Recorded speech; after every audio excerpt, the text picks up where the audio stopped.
እዛውን ፈታው ምንም እንደማናመጣና እናንተም እውነታችሁንም ይሁን ውሸታችሁንም እዛው እንነጋገራለን። ይሄንን ያዘው። ምን ያደርግልኛል? ምንድነው የመጥሪያ ወረቀት ሲጀመር ዲቭ አንተም ተስማምቼ ነው የመጣው። ሲጀመር ያደረክ መጥሪያውን ወረቀት በመጀመሪያ ያዘው። ከዛም ባለፈ ደግሞ ያደረከው ነገር በፍጹም ልክ ያልሆነ ነገር አንተ የኛን ነገር ተጠቅመህ አንተ በዛ በእጃዙር ሄደህ ልጁን ትቀበላታለህ እንዴ? ወይ ደግሞ ልጁን ትወስዳለህ ነው? ሲጀመር መስራት አድርገና ነው። ምንድነው መረጋጋው? ለምን እረጋጋለሁ? ልጁን ቅድሚያ ስንጠይቅ ሩታ እምቢ ስላለች ልጁን ከኛ የደበቀችው ነው የመሰለኝ።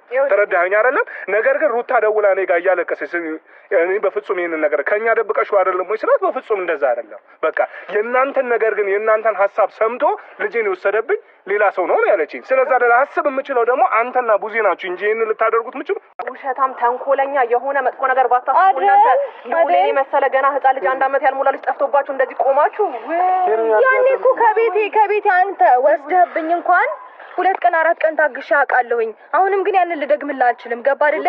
ያኔ መስዋዕት ጠፋ እኛን ስም አጥፍተህ ከሰህን ነበረ። ገባ አይደለ? ስም በማጥፋትም ከስሽህ ነበር። ያንንም ትቼልሃለሁ። ልጄንም ወስደብኝ ትቼልሃለሁ። አሁን ግን ልተውልህ አልችልም።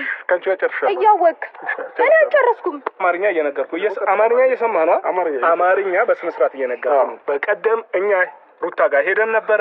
ልጁን ስጭኝ እናት አያቶቹ ጋር በስነ ስርዓት እንዲያርግ ነበር እንጂ አንተ እኛ ይሄን መጠየቃችንን እኔና ቡዜ መጠየቃችንን አወቅ።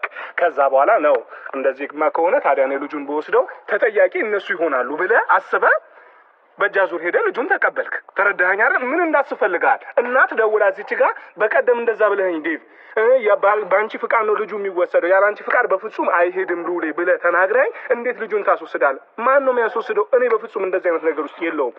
እዚች ጋር እየየ ብለህ ስታለቅስ ነገሩን ሳስበው ደግሞ እናንተ እንዳደረጋችሁት ገባኝ። በቃ ለእኔ በገባኝ መንገድ በደንብ ነው ማውቃችሁ። እህት ወንድሞቼ ናችሁ እኮ በደንብ ነው ማውቃችሁ። የወሰዳችሁት እናንተ ናችሁ በስነ ስርዓት። አንተ አሁንም እዛ ፖሊስ ጣቢያ ሄደን እንግዲህ አንዴ መጥሪያ ወጥቶላል። ፖሊስ ጣቢያ ሄደን ጭቅጭቅ ምናምን መፍጠር አያስፈልገንም። ልጁን በስነ ስርዓት መመለስ ካለባችሁ መልሱ። እናቱን እዚች ጋር ደግሞ 4 ቀንም ሆነው 5 ቀንም ሆነው አንተም ተረጋግተህ ስታያት ሩታ በቃ እሱ ጋር ይሆናል ብላ ነው ምናልባት እንደ እናት ልታብደም ትችል ነበረ። ግን አንተ ተረጋግተህ ስታይ ሉሌ ጠፍቶ እንደማትረጋጋ ስለምታውቅ እሷም የተረጋጋችሁም ለዛም ጭምር ነው። ሄርሜላዬም ለአንቺ መልስ ነው። ገብቶሻል እንጂ እኔ ዛሬ ላይ ነው የሰማሁት። ነገሩ ማታ ነው እንግዲህ ደውላ በጣም ያስጨነቀችኝ ልክ እንዳልሆነ ሲገባት ማለት ነው። ገባሻ? ዛሬ መጣሁኝ እውነታውን ተናገርኩ።